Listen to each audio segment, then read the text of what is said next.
Hi guys, Miss Monigoda here again. So this is the last set of fitness tests that I'm going to be sending out for you guys to be doing. You should also have received in an email a fitness testing booklet, so I would really like you to work your way through that and do the different tasks that I have set. So this week we are going to be looking at our flexibility, again at our power, doing a different test, and also at our body composition. Okay, so body composition is what your body is made up of: bone, fat and muscle. So it looks to see what your ideal body composition should be depending on your weight and height. We'll come back to that in a little bit more detail. So for today, the equipment that you will need is a wall, some chalk or a marker. I'm actually going to use my mirror and a whiteboard pen, so you could do that too, and a tape measure. So if you want to go and get that equipment. Okay, so before we do these tests and then do our fitness exercises, I would really like you to do a warm-up. I'm not going to go through that with you because you should know what that should entail, but can you make sure that firstly you do something that's going to raise your heart rate, so get your heart pumping a lot faster, whether you do a bit of jogging, jumping jacks, running on the spot, something that's going to get your heart going. And then after you've done that, can you do some stretches, especially because you're about to do a flexibility test. You want to make sure that you're nice and warm so you get the best possible result.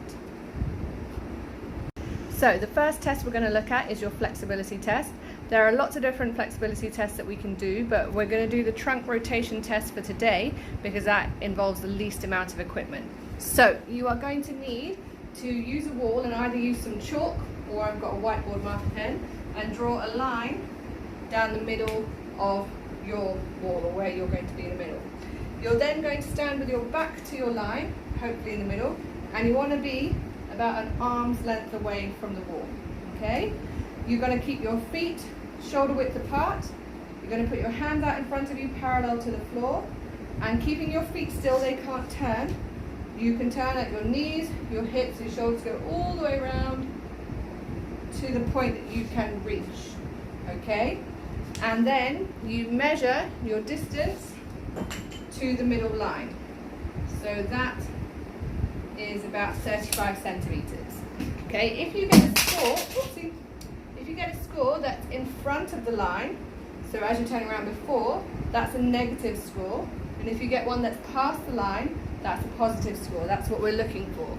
So try that twice on both sides. Try your left and your right. The second test that we're going to do is testing your power, and it's your vertical jump. So again, you will need some chalk for this one. You want to stand next to a wall and you want to just make a tiny mark with your arms straight above you on the wall. Okay? You are then going to jump as high as you can and mark the wall again. Okay? So you want to really bend your knees and swing your arms and jump up and mark the wall.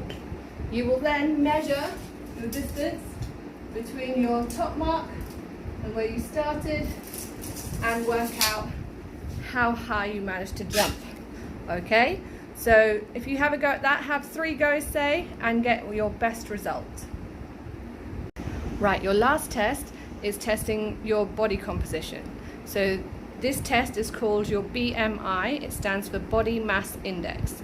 So this looks at your weight and your height, and it puts them together in a chart, which you'll see in a minute, and it works out whether you are in your ideal body weight, you're too low, too high, etc.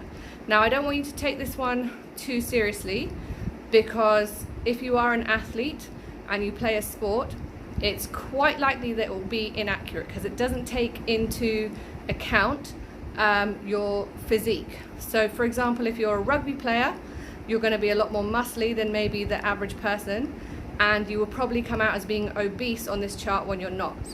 Okay?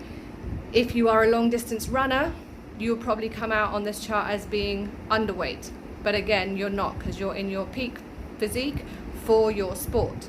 So it's just to give you a bit of guidance. There are better tests that we can do, but again, they need a lot more equipment and it's hard for us to do in this format. Okay, so what you need to do is, if you don't know it already, you need to weigh yourself and you need to get your height measured, and then when you see the chart in a minute, you can compare yourself on the body mass index and see where you are.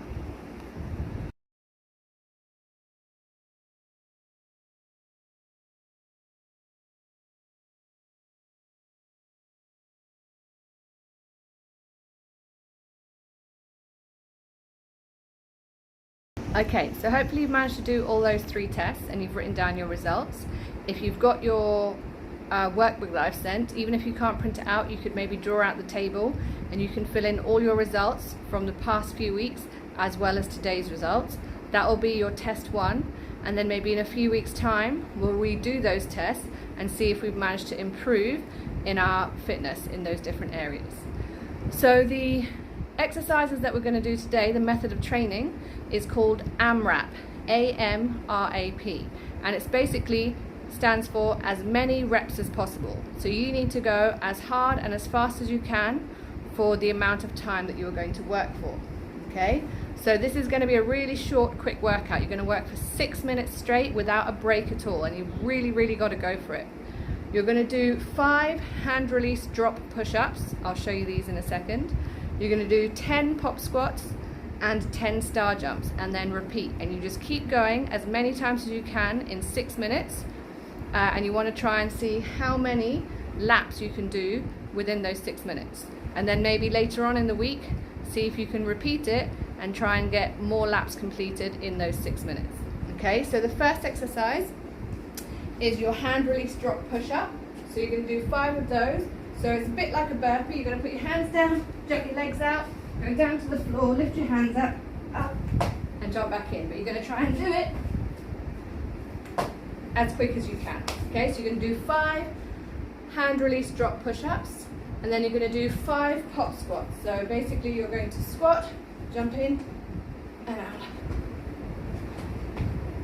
Sorry, not 5, you're going to do 10 pop squats.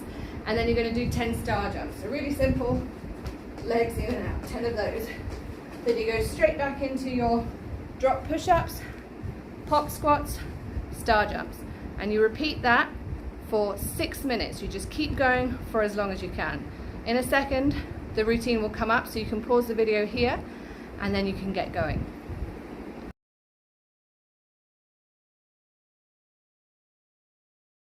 Okay, I hope you've enjoyed looking at the different fitness tests which can improve your different areas of fitness like flexibility, power, speed, balance, coordination, etc. Please work through the booklet that I've sent over the next couple of weeks. It'll be really good to see those completed when we eventually do go back to school. And keep working on the different exercises that we've been doing. So in the booklet you've got the circuit that we looked at a few weeks ago, you've got the HIIT session and today's AMRAP session. So keep doing those. Maybe put in some extra exercises that you can think of that are good for you or the areas of your body that you want to work on. Let's just stay positive, work hard, stay focused, and we can get through this together. Thanks guys.